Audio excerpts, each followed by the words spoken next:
आपल्याला माहित आहे की लवकरात लवकर ड्रग्ज इन्स्पेक्टर ही ऍड येणार आहे आणि त्या संदर्भात जे जे काय मुद्दे या ठिकाणी आपल्याला सांगता येतात विद्यार्थ्यांसाठी तेवढे महत्वाचे मुद्दे आपण सांगतोय। जे सिलेबस जरी चेंज झाला तरी ते मुद्दे चेंज होणार नाहीत, हे ते सिलेबस मध्येच राहणार आहेत। त्यामधला पहिला एक मुद्दा की जो पॅथॉलॉजीचा घटक आहे, या पॅथॉलॉजीच्या घटकापासून आपण सुरुवात करूयात। तर हे लेक्चर एकंदरीत बघा आणि या ठिकाणी त्यानंतर तुम्ही या अभ्यासाची सुरुवात नक्कीच करा, का तर ड्रग इन्स्पेक्टर ही जवळजवळ 10 वर्षातून ऍड येते, हा मुद्दा चांगला लक्षात असू द्या। बी फार्मसी असेल किंवा या ठिकाणी डिग्री इन मेडिसिन अर्थात MBBS BHMS BAMS हे क्वालिफिकेशन असू द्यात, ह्यांच्यासाठी फार महत्वाचा विषय आहे आणि महत्वाची परीक्षा आहे। त्यामुळं या ठिकाणी एकदम प्रॉपररित्या नेमके क्वेश्चन कसे विचारतात, नेमकं शिकताना कुठपर्यंत डेप्थनं आपल्याला शिकायचंय, ह्या सगळ्याच गोष्टी आजच्या सेशन मधून पूर्ण करणं हे आपलं काम आहे। तर आजचा जो चॅप्टर आहे आपला चॅप्टर आहे सेक्शुअली ट्रान्समिट डिसीज, बरोबर आहे ना। तर आता एक महत्वाची गोष्ट तुम्हाला सांगतो बा, मध्यंतरी मुख्यमंत्री महोदयांनी एक घोषणा केली आणि घोषणा अशी होती की या ज्या इतर एक्झाम आहेत ज्यामध्ये फक्त इंग्लिश मध्ये क्वेश्चन विचारले जातात, हे एक्झाम मराठीमध्ये घेणार आहेत।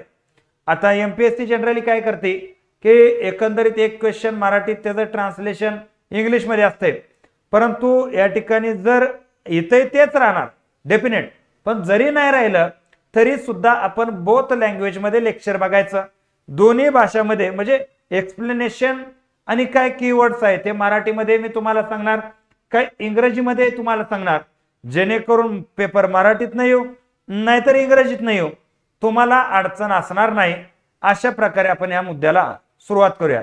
तर आजचा आपला टॉपिक आहे तो म्हणजे सेक्शुअली ट्रान्समिट डिसीज, ह्याबद्दल आपल्याला बोलायचं आहे।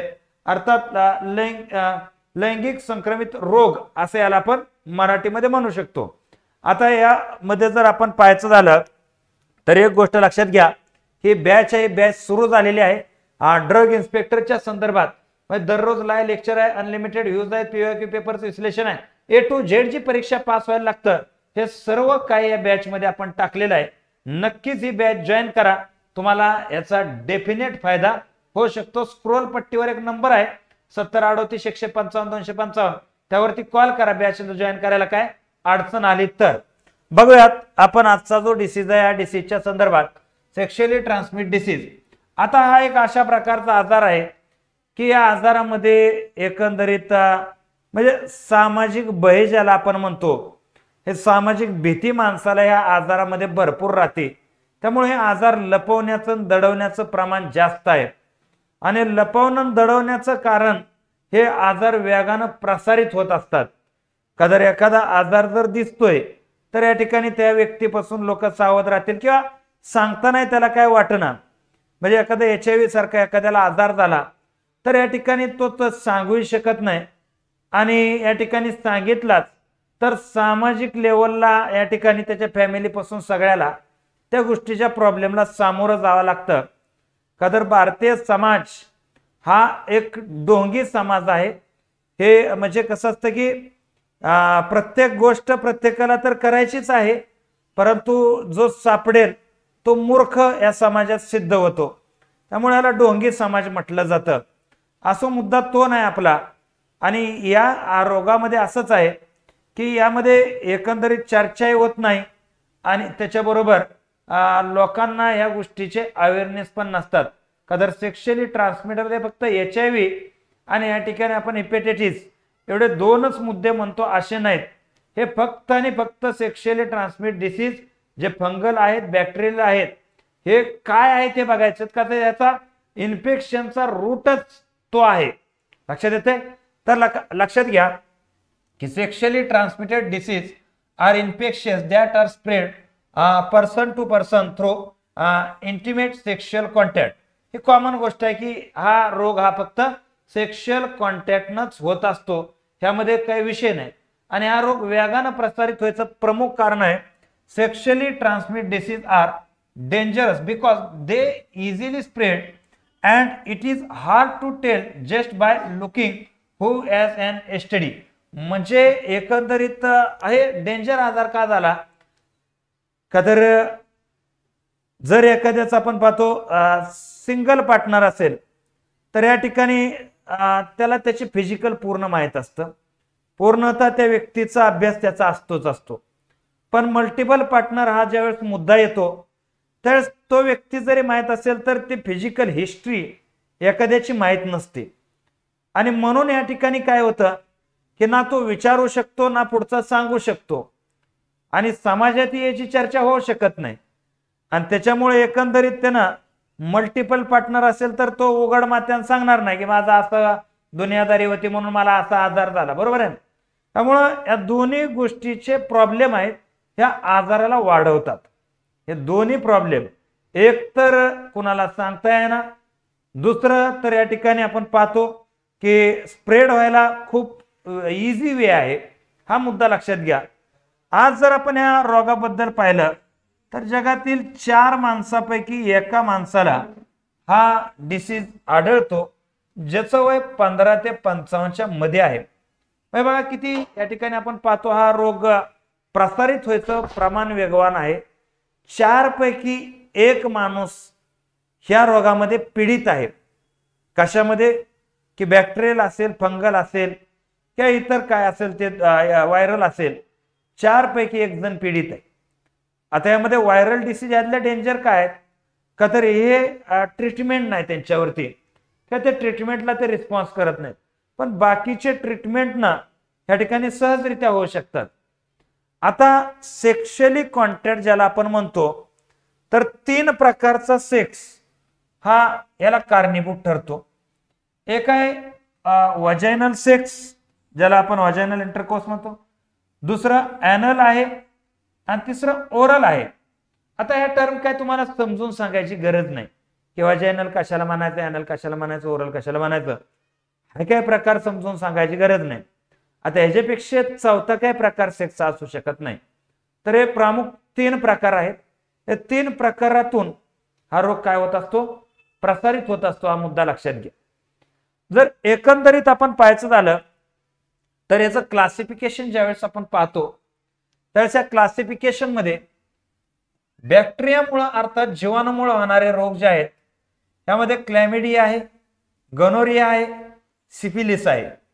फंगलमुळे होणारा कॅन्डिडायसिस आहे, प्रोटोझोआमुळे होणारा ट्रायकोमोनासिस आहे, व्हायरसमुळे होणारा व्हायरल हेपेटायटिस आहे, हर्पस सिम्प्लेक्स व्हायरस आहे, HIV आहे, HPV आहे आणि पॅरासाइट्समुळे होणारा क्रॅब लाउस आहे. आता हे प्रमुख म्हणजे आजाराचे माध्यम बॅक्टेरिया आहे, फंगस आहे, प्रोटोझोआ आहे, व्हायरस आहेत, पॅरासाइट आहेत. आता यामध्ये कसं आहे बघा, यामध्ये बरेचसे हे मेंबर जे आहेत बॅक्टेरिया, फंगस हे बॉडीमध्येच राहत असतात. आता या फंगस मध्ये जसं की आपण कॅन्डिडायसिस म्हणतो, आता हे बॉडीमध्येच राहते. हे अपॉर्च्युनिटिक पॅथोजन म्हणून काम करतात. म्हणजे जोपर्यंत बॉडी चांगली आहे तोपर्यंत या बॉडीच्या अगेन्स्ट नाही जात काय यातले, किंवा ज्यावेळेस बॉडीची इम्युनिटी डाऊन होती, अशक्तपणा येतो, तर ते बॉडीच्या अगेन्स्ट जातात. म्हणजे तुम्हाला दुसरा एखादा रोग व्हावा काय, तुमची इम्युनिटी डाऊन झाली तर लगेच ह्यापैकी शरीरात असणारे यातले हे ऍक्टिव्ह होतात. आपण जर सिफिलिस सारखा एखादा पाहिला तर हा सिफिलिस बॅक्टेरिया या ठिकाणी आपण पाहतो 10-10 वर्ष बॉडीमध्ये राहतो, पण तो काय करत नाही. पण ऍट अ टाइम ज्यावेळेस तो ऍक्शन घेणार आहे त्यावेळेस पार तो ब्रेन डॅमेज पर्यंत जाईल. म्हणजे हे जे आजार आहे ते आजार आपण जर पाहायचे झाले तर ह्या सगळ्यासाठी एक कॉमन गोष्ट बोलली जाते, ते म्हणजे पहिलं तर तुमची फिजिकल फिटनेस चांगला पाहिजे, आहार विहार व्यायाम, शरीरामध्ये इम्युनिटी चांगली पाहिजे. आणि दुसरं तर या ठिकाणी आपण पाहतो जे आपण सेक्शुअली कॉन्टॅक्ट जे आपण पाहतो तर हे सेक्शुअली कॉन्टॅक्ट जे आहेत हे कॉन्टॅक्ट याच्याबद्दल तुम्हाला तरी नीटनेटकं माहीत असावं तुमचं काय चाललेलं आहे, ह्या गोष्टीची दक्षता घेणं गरजेचं आहे. एक एक करून आपण हे सगळे आजार व्यवस्थितरित्या पाहूयात. ह्यामध्ये जर आपण पहिला आजार पाहायचा झाला तर हा पहिला आजार आहे ज्याला आपण क्लॅमिडिया अशा प्रकारच्या नावानं ओळखतो. आता यामध्ये जर आपण पाहायचं झाला जो बॅक्टेरिया आहे हा बॅक्टेरिया क्लॅमिडिया ट्रायकोमायटिस नावाचा हा बॅक्टेरिया आहे. क्लॅमिडिया ट्रायकोमॅटिस हा बॅक्टेरियामुळं हा आजार होतो. आता बघा हा बॅक्टेरिया आपल्या बॉडीत असतो का, तर या ठिकाणी हा बॅक्टेरिया बॉडीमध्ये असतो, परंतु मॅटर काय होतो, तो जनरली इम्युनिटीला इनएक्टिव्ह असतो. परंतु ज्यावेळेस तो ऍक्टिव्ह होतो आणि काय सिम्पटम्स तुमच्यामध्ये तयार करतो, त्यावेळेस तो ऍक्टिव्ह मोडमध्ये आल्यानंतर ज्यावेळेस तुम्ही पुढं फिजिकल कॉन्टॅक्ट ठेवता, त्यावेळेस तो व्यक्तीला लगेच सहजरित्या, मग तो किती फिजिकल फिट असेल तरी पण होऊ शकतो. म्हणजे लक्षात आलं का, की बॉडीमध्येच आहे, तुमच्याच आहे, पण तुमची इम्युनिटी डाऊन झाली तरी अपॉर्च्युनिटी साधणार, तुमच्यामध्ये ते काय सिम्पटम्स तयार करणार जे आपण पाहणारच आहोत. आणि हे सिम्पटम्स तयार केल्यानंतर तुम्ही जर पुढे त्या व्यक्तीबरोबर कॉन्टॅक्ट ठेवला तर तो तशा प्रकारे प्रसारित होतो. म्हणजे बघा, एकंदरीत जर पाहायचं झालं तर सर्वसाधारणतः एखादा डिसीज अभ्यासताना कशा कशाची दक्षता घ्यायची असते, ही दक्षता तुम्हाला सांगतो. पहिलं तर आपण पाहतो की एखादा रोग आहे, त्याचे सिम्पटम्स काय आहेत, बरोबर आहे ना, सिम्पटम्स काय आहेत. दुसरं त्याचं ट्रीटमेंट काय आहे, ट्रीटमेंट कशा प्रकारे आहे. तिसरं आहे एकंदरीत प्रिकॉशन काय असतं, की एकंदरीत तुम्ही याच्या संदर्भात काय काळजी करू शकता. आणि सिम्पटमच्या अगोदर याचा सोर्स किंवा याचं ओरिजिन काय आहे, कुठून हा बॉडीमध्ये आला किंवा कुठून हा स्प्रेड झाला, ह्या गोष्टी आपण पाहणं गरजेचं आहे. तर यामध्ये पहिला जो मुद्दा आहे, पहिला मुद्दा तुमच्या लक्षात आला असेल की हा स्प्रेड होण्यासाठी पहिला जो व्यक्ती आहे तो व्यक्ती इन्फेक्ट पाहिजे. म्हणजे इन्फेक्शन झालेला त्याला जर असेल तर हा इन्फेक्शन झालेला व्यक्ती हा नेक्स्ट पर्सनसाठी तो इन्फेक्शन सहजरित्या देणार आहे, ज्याला आपण अनप्रोटेक्टेड सेक्स ज्याला म्हणतो, त्या प्रकारे गेल्यानंतर की या ठिकाणी जे काळजी घेणं आहे, प्रोटेक्शन यूज करणं आहे, ते न करता जर तशा प्रकारे झालं तर ते person to person easily spread होतो. त्याच्याबरोबर हा स्प्रेड व्हायचा अजून एक माध्यम आहे, ब्लड ट्रान्सफ्युजन. म्हणजे एखाद्याला रक्तदान केलं इन्फेक्टेड माणसानं तरी तो प्रसारित होतो, ब्लड ट्रान्सफ्युजन. आता तुम्ही म्हणसाल ह्याचे टेस्ट होत नाहीत का, ब्लड डोनेशनच्या वेळेस टेस्ट होतात ना, परंतु कुठलाही एखादा बॅक्टेरिया असेल, व्हायरस असेल, ज्यावेळेस तो तुमच्या बॉडीमध्ये प्रवेश करतो ना, त्यावेळेस टेस्टमध्ये येण्यासाठी त्यानं त्याच्या अगेन्स्ट आपल्या बॉडीनं काहीतरी तयार करायला पाहिजे, त्याच्या अगेन्स्ट या ठिकाणी अँटीबॉडीज तयार करायला पाहिजेत, प्रोटीन तयार करायला पाहिजे, तर ते टेस्टमध्ये डिटेक्ट होतं, बरोबर आहे ना. हा मुद्दा लक्षात घ्या. परंतु जोपर्यंत तो इन्क्युबेशन पिरियड नावाचा प्रकार असतो त्याचा, की या ठिकाणी तो बॉडीमध्ये प्रवेश केलाय पण अजून त्याच्या अगेन्स्ट काय झालं नाही, त्यानेही काय केलं नाही, अशा कालावधीमध्ये ज्यावेळेस ब्लड ट्रान्सफ्युजन होतं, रक्तदान होतं, तर तो पुढच्या व्यक्तीला स्प्रेड होतो. पण बहुतांश वेळेस आपल्याला एक गोष्ट दिसते की ओळखीतील व्यक्तीला रक्त द्यायला लावलं जातं. म्हणजे आपण पाहतो नागपूरमध्ये केस घडली मध्यंतरी म्हणजे 3 महिने झाला, एक बालक, छोटस बालक 4 वर्षाचं, आणि त्याला HIV डिटेक्ट झाला. आता ह्यामध्ये बघा, या डिसीज मध्ये तिसरा रूट काय, मदर टू चाइल्ड आहे ना, पण हे चाइल्ड कोणतं, इन्फंट, ज्यावेळेस ते गर्भात आहे तोपर्यंत, म्हणजे गर्भवती मदर असेल आणि डिलिव्हरीच्या वेळेस तिला हा आजार असेल तर तो तिच्या मुलाला स्प्रेड सहजरित्या होतो. आता HIV मी तुम्हाला उदाहरण सांगत होतो की नागपूरमधले घडलेले किस्सा, की 4 वर्षाच्या मुलाला HIV डिटेक्ट झाला. आता त्यावेळेस त्याचे पालकाकडून आला असेल डॉक्टरचं मत होतं, पण पालक एकदम नॉर्मल होते, एज्युकेटेड होते, व्यवस्थित होते. मग आला कुठून, तर त्या मुलाचा 3ऱ्या वर्षी काहीतरी त्याला रक्त भरावं लागलं होतं आणि त्यातून तो आला. मग त्या रक्ताची चाचणी झाली नाही का, टेस्ट झाली नाही का, झाली, परंतु ती टेस्ट होऊन काय फायदा आहे का. जर त्यावेळेस HIV इन्क्युबेशन पिरियड मध्ये, म्हणजे तुमच्या बॉडीमध्ये HIV ना प्रवेश केला तर 3 महिने तुम्ही किती टेस्ट करा ना, तो दाखवणारच नाही तुमच्या बॉडीमध्ये आहे ते. 3 महिन्यानंतर दाखवेल, टेस्ट मध्ये दाखवेल, सिम्पटम्स मध्ये दाखवल पण नाही पण दाखवणार सिम्पटम्स बॉडीवर. ते जसं कोरोना सारखं आहे की कोरोनाचं एखाद्याची टेस्ट केल्या पॉझिटिव्ह यायचं पण सिम्पटम्स असायचे नाहीत. आता कोरोनाचा इन्क्युबेशन पिरियड 14 दिवसाचा होता, म्हणजे आज इन्फेक्शन झालं तर 14 दिवसापर्यंत किती टेस्ट केल्या तरी कळत नव्हतं, पण त्या दरम्यानच्या काळात तो एक आपण पाहतो वाहक बनला व्यक्ती की कोरोनाचा वाहक, तर तसा प्रकार होतो ब्लड ट्रान्सफ्युजनच्या माध्यमातून. पण ते रेअर प्रमाण आहे, एकदम रेअर मध्ये रेअर आहे ते. पण मेन काय, सेक्शुअली ट्रान्समिट आहे, मदर टू चाइल्ड आहे, ह्याचं सोर्स आहे, ओरिजिन आहे, हा मुद्दा लक्षात घ्या. आता सिम्पटम्स मध्ये जर आपण विचार केला तर या ठिकाणी जर इन वुमन स्त्रियांमध्ये यामध्ये काय सिम्पटम्स तयार होतात बा का, तर सिम्पटम्स थोडेसे कॉमन पण आहेत स्त्रीमध्ये आणि पुरुषांमध्ये, आणि काही वेगळे पण सिम्पटम्स आहेत. आता इथं पहिला ॲबनॉर्मल व्हाजायनल डिस्चार्ज, एक व्हाईट कलरचा डिस्चार्ज असतो आणि ज्याला एक थोडासा घाणेरडा वास सुद्धा येत असतो, अशा प्रकारचा ॲबनॉर्मल व्हाजायनल डिस्चार्ज हे पण तिथं दिसतं. ऍक्च्युअली याला ब्लिडिंग म्हणता येत नाही, हा व्हाईट डिस्चार्ज असतो. त्यानंतर बर्निंग ड्युरिंग युरिनेशन, या ठिकाणी लघवी वगैरे करताना बर्निंग होणं. त्यानंतर ब्लिडिंग इन बिटवीन पिरियड्स, म्हणजे पिरियड्स नसताना या ठिकाणी ब्लिडिंग पण होतं, व्हाईट डिस्चार्ज पण होतो. आणि सगळ्यात मेन काय, बर्निंग. या ठिकाणी जर बर्निंग होत असेल तर मग मात्र ध्यानात करायचं काय, डिस्चार्जचे विविध रिझन असू शकतात, पण डिस्चार्ज बरोबर जर युरिनेशनला तुम्हाला बर्निंग होत आहे तर ध्यानात धरायचं की या डिसीजच्या कडे तुम्ही एक पाऊल टाकलेलं आहे, या डिसीजकडे एक पाऊल टाकलेलं आहे, हा मुद्दा इथं लक्षात घ्या. का तर या ठिकाणी आपण पाहतो की बर्निंग हे फार पेनफुल असते, एवढं सोपं बर्निंग नाही, त्याच्यामुळे ते गोष्ट लक्षात घेणं आवश्यक आहे. त्याच्याबरोबर जर आपण पाहायचं झालं तर मानवामध्ये या ठिकाणी मेन्समध्ये पेन म्हणजे त्यांनाही लघवीला या ठिकाणी डिस्चार्ज म्हणजे लघवी करताना जे बर्निंग आहे ते होणारच आहे किंवा दुखणार आहे, अशा प्रकारे आहे. त्यानंतर abnormal discharge from their penis, बरोबर आहे ना.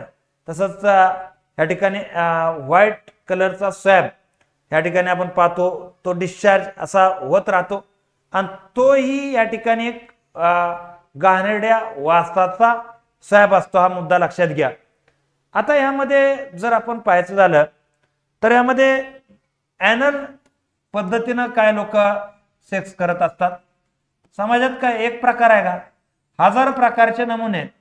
जितकं तुम्ही अनैसर्गिक होताल तितके अशा रोगाला बळी पडणार आहे. तर ॲनलच्या माध्यमातून ज्यावेळेस करत असेल त्यावेळेस तुम्हाला ॲनल पेन हा पण होणार आहे, ॲनल पेन होणार आहे, त्याच्याबरोबर त्या ठिकाणी ब्लिडिंग सुद्धा होणार आहे. ॲनलच्या ठिकाणी काय ब्लिडिंग सुद्धा तुम्हाला होणार आहे, हे सिम्पटम्स आहेत. त्यानंतर काय लोकांचं ओरल प्रकार असेल तर या ओरल प्रकारामध्ये जर आपण पाहायचं झालं तर थ्रोट पेन, काय या ठिकाणी आपण पाहतो एक थ्रोट आहे आपला, या ठिकाणी प्रचंड असा पेन, पाणी पिताना असेल, जेवण करताना असेल, गिळणे या ठिकाणी अवघड होऊन जाऊ शकतं. अशा प्रकारचे जे सिम्पटम्स आहेत हे ॲनलचे ओरलच्या रिजनला, पेनिसच्या रिजनला, व्हाजायनाच्या रिजनला अशा प्रकारे होतं. आता याला जर तुम्ही लवकरात लवकर जर लक्ष दिलं नाही तर महिलांमध्ये पेल्विक इन्फ्लेमेटरी डिसीज हा प्रकार होतो, ज्याला PID म्हटलं जातं. जो पेल्विक भाग आहे या ठिकाणी पेल्विक इन्फ्लेमेटरी डिसीज हा आजार होतो जर वेळच्या वेळेस बघितलं नाही तर. आणि हा आजार झाल्यानंतर इनफर्टिलिटी, अर्थात आपण पाहतो की इनफर्टिलिटी म्हणजे मातृत्व ह्या स्त्रीला प्राप्त होऊ शकत नाही त्यानंतर, म्हणजे एवढा डेंजर लेवललाही तो जातो, हा मुद्दा इथं लक्षात घ्या. आता हा जो डिसीज आहे, हा डिसीज डायग्नोस करण्यासाठी कोणती मेथड वापरली जाते तर टिश्यू कल्चर ही कॉमन मेथड आहे. कोणती? टिश्यू कल्चर हे कॉमन मेथड आहे डायग्नोसिससाठी. आणि टिश्यू कल्चर करताना या ठिकाणी जे सॅम्पल घेतलं जातं हे सॅम्पल असतं, जो डिस्चार्ज स्वॅब होतोय, मग तो पेनिसचा असेल, तो व्हाजायनाचा असेल, त्या स्वॅबचं या ठिकाणी टिश्यू कल्चर तिथून ते सॅम्पल घेऊन केलं जातं. त्याच्याबरोबर युरिन टेस्टसाठी इथे एक टेस्ट असते, त्याला आपण नॅट टेस्ट म्हणतो. आता जर आपण पाहायचं झालं तर न्यूक्लिक ऍसिड ऍम्प्लिफिकेशन टेस्ट म्हणून या नॅट टेस्टला ओळखलं जातं. काय? न्यूक्लिक ऍसिड ऍम्प्लिफिकेशन टेस्ट ही युरिन टेस्ट असते. याच्या माध्यमातून तुम्ही डायग्नोसिस करू शकता की प्रकार कोणता आहे, म्हणजे क्लॅमिडियाचा प्रकार आहे का. का तर गनोरियाचे सुद्धा सेम लक्षण आहेत. जो गनोरिया डिसीज आपण पाहणार आहे ना त्याचे सुद्धा सेम लक्षण आहेत. आता टिश्यू कल्चर मध्ये तुम्हाला गनोरिया आहे का क्लॅमिडिया आहे हे ओळखू शकत नाही तुम्ही, म्हणून नॅट टेस्ट म्हणजे थोडक्यात आपण पाहतो की ज्यामध्ये आपण न्यूक्लिक ऍसिड आपण बघतो प्रत्येक बॅक्टेरियामध्ये DNA RNA हे काय न्यूक्लिक ऍसिड आहे. म्हणजे थोडक्यात पर्टिक्युलर लक्षात येणं. नॅट टेस्टनं काय होतं पर्टिक्युलर होऊन जातं. जसं आपला हात आहे, आता या हाताचं ठसे जे आहेत हे ठसे 7 बिलियन लोक जर आहेत तर माझे ठसे कुणाला मॅच करणार आहेत का? नाहीत. तसं नॅट टेस्ट ही त्यांची फिंगरप्रिंट टेस्ट आहे बॅक्टेरियाची, जेणेकरून आपल्याला पर्टिक्युलर कळतं की हा आहे कोणता नेमका, म्हणजे कोणत्या प्रकारात हा मोडतोय हे आपल्याला कळतं. आता यामध्ये जर आपण पाहायचं झालं तर यामध्ये अँटीबायोटिकचा वापर केला जातो, पण पेनिसिलिन इथं इनइफेक्टिव्ह आहे. आता तुम्ही पहिलाच एक मुद्दा लक्षात घ्या की बॅक्टेरियल इन्फेक्शन आहे म्हणल्या या ठिकाणी अँटीबायोटिक्स इथं लागणार आहे. यामध्ये काही कोणाला देवदेव वृषाला सांगायची गरज नाही, पण वेळच्या वेळेला कळालं तर ते आहे. आता पेनिसिलिनचा मुद्दा काय बघा, तुम्हाला सेक्शुअल ट्रान्समिट डिसीज मध्ये ज्यावेळेस प्रवेश करणार आहे त्यावेळेस अँटीबायोटिक वापरण्याचा स्कोपच कमी होऊन जातो. म्हणजे फार कमी अँटीबायोटिक याच्यासाठी इफेक्टिव्ह राहत असतात. म्हणून इथं सगळ्यात इफेक्टिव्ह अँटीबायोटिक म्हणून ओळखलं जातं ते म्हणजे ॲझेथ्रोमायसिन. या ठिकाणी आपण पाहतो ॲझेथ्रोमायसिन हे अँटीबायोटिक वापरलं जातं. सिंगल डोस याचा दिला जातो आणि तेवढ्यावरती आजार क्युअर होतो, म्हणजे सहजरित्या क्युअर होणारा आहे. आता याच्या पुढच्या स्टेजला क्युअर होत नसेल तर त्याच्या पुढे आपण डॅक्सोसायक्लिन सारखाचा सुद्धा प्रयोग करू शकतो. पण कोरोना नंतरच्या काळामध्ये ॲझेथ्रोमायसिनचं जे महत्व आहे हे महत्व फार जास्त वाढलेलं आहे आणि याचाच वापर सध्याच्या डेटला बरेचसे डॉक्टर करतात. आता पेनिसिलिनचा वापर जास्तीत जास्त करताना आपल्याला दिसत नाही. आता यावरती काय क्वेश्चन आलेले आहेत तुम्हाला सांगतो. यावरती क्लॅमिडिया डिसीजचा ह्या ठिकाणी आपण पाहतो बॅक्टेरिया कोणता आहे हे नाव विचारलेलं आहे. त्याच्याबरोबर एक किरकोळ क्वेश्चन आलेला होता की क्लॅमिडिया डिसीज हा कोणत्या प्रकारात मोडतो, तर सेक्शुअली ट्रान्समिट डिसीज प्रकारामध्ये होता. त्याच्याबरोबर इथं सिफिलिस नावाचा डिसीज आहे. हा डिसीज याच्यावरती क्वेश्चन आलेला होता की या ठिकाणी याचा जो आपण पाहतो बॅक्टेरिया कोणता आहे त्याबद्दल विचारलेलं होतं. तर अशा प्रकारे याच्यावरती काय काय विचारलं जातं, तर रूट कॉज काय कारणामुळे झाला, सिम्पटम्स हे कॉमन सिम्पटम्स राहतात सेक्शुअल ट्रान्समिट डिसीज कोणते असेल तरी पण बॅक्टेरियाच्या संदर्भातले आणि फंगलच्या संदर्भातले. बाकी व्हायरलचे असतात तर त्यांचे सिम्पटम्स वेगळे आहेत, बरोबर आहे, पण बॅक्टेरिया आणि फंगसचे सिम्पटम्स बऱ्यापैकी कॉमन राहतात. दुसरा मुद्दा अँटीबायोटिकचा यूज हे बॅक्टेरियातच केला जातो, तो काय आहे तो बघणं आहे.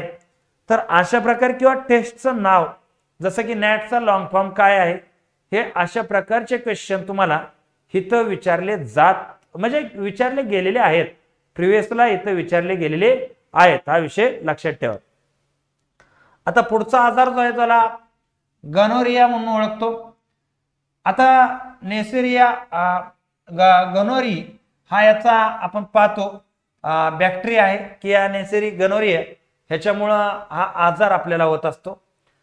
ह्यामध्ये आपण पाहतो की हाही बॅक्टेरिया जो म्युकस मेम्ब्रेन आहे, जो युरेथ्रामध्ये आहे, वजायनामध्ये आहे, रेक्टम मध्ये आहे, तोंडात आहे, घशात आहे, डोळ्यामध्ये आहे, ह्यामध्ये जनरली हा बॅक्टेरिया तुम्हाला पाहायला मिळतो.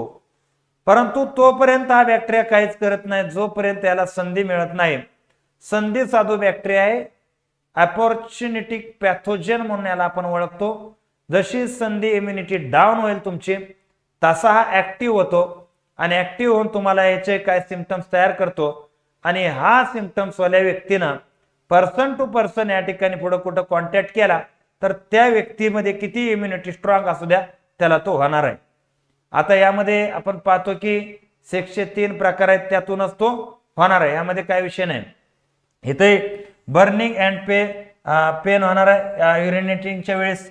त्याबरोबर डिस्चार्ज होणाऱ्या पेनिस थ्रू जो व्हाईट कलरचा असेल, ग्रीन कलरचा असेल, येलो कलरचा असेल, तज्ञ डॉक्टर असेल तर तज्ञ डॉक्टर लगेच ओळखू शकतात हा गनोरियाचा पेशंट आहे का, क्लेमिडियाचा पेशंट आहे का. तर डिस्चार्जच्या कलरवरनं सुद्धा ते आयडेंटिफाय करतात का. तर याच्यासाठी जर आपण पाहायचं झालं तर या सगळ्यासाठी एकंदरीत जर पाहायचं झालं तर महिलांसाठी तेच आहे बघा. व्हाजायनल डिस्चार्ज आहे, बर्निंग ऑइल युरिनेटिंगच्या वेळेस आहे, पेनफुल सेक्शुअल इंटरकोर्स म्हणजे या ठिकाणी ड्युरिंग सेक्स म्हणजे ज्यावेळेस इन्फेक्शन आहे आणि त्यावेळेस कोण सेक्सचा प्रकार करत असेल तर तो पेनफुल असेल. पुरुष करू शकत नाही एका स्टेजला पोहोचल्यानंतर, पण इनिशियल स्टेजला असल्यानंतर तो इन्फेक्शन स्प्रेड करतो. या ठिकाणी महिला सेकंड स्टेज मध्ये करू शकतात, त्याच्यामुळं महिला थ्रू याचं इन्फेक्शन जास्तीत जास्त स्प्रेड होतं, बरोबर आहे ना. तर अशा प्रकारचा हा मुद्दा आहे. म्हणून सेफ्टी सेक्स नावाचा जो प्रकार असतो, प्रिकॉशन, हे इथं गरजेचंच आहे, गरजेचं राहणारच आहे. किंवा मग आपला आपला जोडीदार आहे, सिंगल पार्टनर आहे, तिथंच तुम्ही नादाला लागणं, त्याच्या पलीकडे ज्यादा मेंदू न चालवणं, ह्याही गोष्टी या आजारामध्ये फार इम्पॉर्टंट ठरतात. का तर सुखानं जगणं फार गरजेचं आहे, इथं ते होणं आवश्यक असतं. आता यामध्ये जर आपण पाहायचं झालं तर गनोरियामध्ये अजून एक गोष्ट होती बघा.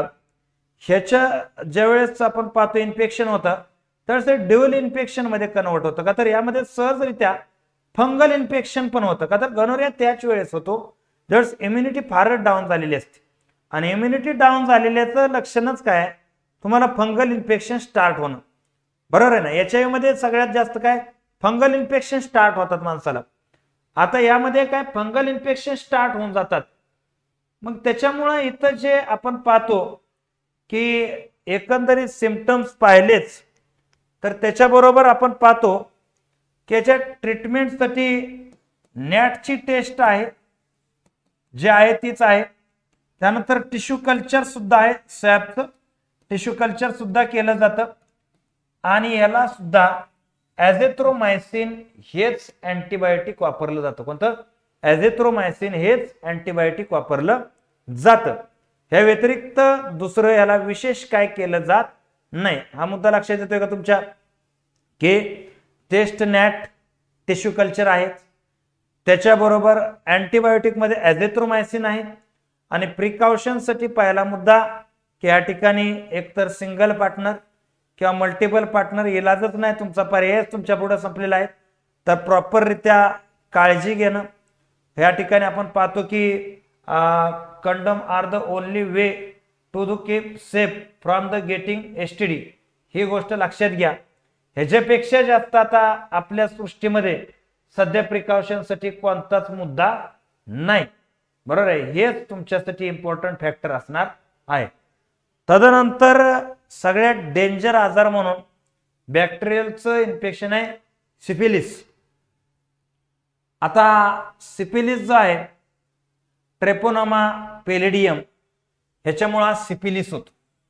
आता ट्रेपोनोमा पेलिडियम मुळे सिफिलिस जो होतो, तर याचं कारण तेच तुम्हाला सांगितलेलं आहे, परंतु ह्याचं काय असतं बघा, हे इन्फेक्शन तुम्हाला एकंदरीत पाहायचं झालं तर 4 स्टेजचं इन्फेक्शन असतं. हे 4 स्टेज कशा डेंजर होत जातात याबद्दल तुम्हाला मी सांगतो. हा जर लक्षात आला तर हा सुद्धा पेनिसिलिन सुद्धा क्लिअर होतो, ॲझिथ्रोमायसिनची सुद्धा याला गरज नाही, पेनिसिलिनने सुद्धा हा क्युअर होतो. पण हा लक्षात येत नाही. खतर याच्या 4 स्टेज आहेत. त्यामध्ये पहिली स्टेज आहे, याला आपण प्रायमरी स्टेज म्हणून याला ओळखतो. कोणती स्टेज आहे? Primary stage. प्रायमरी स्टेज मध्ये काय होतं तुम्हाला सांगतो की ॲनल आहे, ॲनस आहे, पेनिस आहे किंवा वजन आहे, ह्यावरती एक आल्सर बनतो. जसं आपल्याला तोंड येतं ना, तोंड आल्यासारखं ते त्या ठिकाणी कुठतरी बनतं त्याच्या रिजनला. पेनिस असेल तर त्याच्या टिपला, ॲनस असेल तर त्या ठिकाणी अंतिम टिपला, वजन असेल तर वजनाच्या सुद्धा या ठिकाणी फर्स्ट टिपलाच ते बनून जातं. आता हे काय बघा, हे काय पेनफुल अल्सर नसतो, म्हणजे हे काय दुखत बिकत नाही, काय नाही, आणि तो 2-4 दिवसांनी नीट पण होऊन जातो. पण जाणवतो नक्की, जाणवतो तो नक्की, ही गोष्ट लक्षात घ्या. हे प्रायमरी स्टेज त्याच्यामध्ये येते. त्यानंतर जर आपण पाहायचं झालं, ह्याच्यामध्ये परत येते सेकंडरी स्टेज. आता सेकंडरी स्टेज मध्ये कसं असतं तुम्हाला सांगतो. अल्सर निघून गेलेला असतो, अल्सर काय निघून गेलेला असतो, पण या ठिकाणी तुम्हाला काही दिवसानं, अल्सर गेल्यानंतर साधारणतः 15-1 दिवसानं ताप यायला सुरुवात होती. काय ताप, फेवर, हा एक ताप आहे, बऱ्यापैकी असतो, एवढं हाय टेम्परेचर काय बॉडीचं होत नाही. दुसरं असतं की स्किनला रॅशेस तयार होतात, असे लाल लाल रंगाचे चट्टे पूर्ण स्किनला तयार होतात, म्हणजे पूर्ण या बॉडीला असे चट्टे तयार होतात. आता इथं माणूस फसतो कशासाठी की तो इथं मिसगाईड होतो. स्किन इन्फेक्शन असेल आणि तो त्याची ट्रीटमेंट घेतो, पण तो इग्नोर करतो की ताप आलेला आहे, किंवा तो इग्नोर करतो की मागच्या काय दिवसापूर्वी अल्सर आलेला होता. आता या गोष्टी जर त्याच्या थोडंसं शरीराकडे लक्ष असेल तर हा लगेच तिथं आयडेंटिफाय व्हायला काय अडचण नाही का. तर याच्यासाठी VRDS टेस्ट इथं केली आणि साधा एखादा अँटीबायोटिकचा डोस दिला तर इथं तो आरामात कव्हर होऊन जातो, किंवा या ठिकाणी थोडा इथं आपल्याला संशयास्पद वाटतोय तर त्याच्या पुढे TPHA टेस्ट करून ठेवा. या TPHA टेस्ट मध्ये तो फायनल क्लिअर होतो, हा कन्फर्मेटरी टेस्ट असते, इथं क्लिअर होतो. पण यामध्ये काय होतं तुम्हाला सांगतो, हे 8 दिवस असं काय थोडंफार लक्षण चालतं आणि हा होतो गायब. हा काय होतो, गायब. त्यानंतर त्या पुढच्याला लॅटंट फेज म्हणून आपण ओळखतो, लॅटंट स्टेज म्हणून आपण त्या पुढच्या स्टेजला ओळखतो. आता या स्टेज मध्ये काय होतं बघा, लॅटंट स्टेज मध्ये, तर लॅटंट स्टेज मध्ये हे 4 वर्ष 10 वर्षापर्यंत ही स्टेज असते, की या लॅटंट स्टेज मध्ये हा कोणत्या प्रकारे काहीच बॉडीवर ऍक्टिव्हिटी करत नाही, हा बॉडीतच असतो. आणि मग येते याची टर्शरी फेज. आता हे टर्शरी फेज जे आहे, ह्या टर्शरी फेज मध्ये काय होतं, किंवा टर्शरी स्टेजला हा हे लक्षण घेऊन डायरेक्ट एंट्री मारतो, कोणती, ताप आणि रॅशेस. आणि दवाखान्यात इकडं तिकडं जास्तो तो लिव्हर डॅमेज करू शकतो, तो हृदय डॅमेज करू शकतो.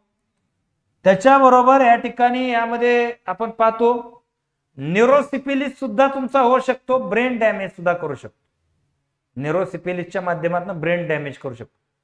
आता इथं तो नीट होऊ शकतो का, इथं नीट होतो, पण एखादा भाग जर त्यानं डॅमेज केला तर तो रिकवर नसतो होत, मग तिथं डेथ, डायरेक्ट मृत्यू होण्याची शक्यता आहे. तर असा सिपिलिस आहे. तर ह्याच्यासाठी सुद्धा एझिथ्रोमायसिन, पेनिसिलिन हे प्रॉपर स्टेजला आयडेंटिफाय झाल्यानंतर आपण देऊ शकतो. भारतात प्रमाण फार कमी आहे याचं, भारतात हा नसलेल्याच्या बरोबर आहे, परंतु तरीही लक्षात ठेवा आणि प्रिकॉशन शिवाय कुठल्याही स्टेजमध्ये उतरू नका, हे यामध्ये आपल्याला सांगण्यात येतं आणि ते योग्य आहे.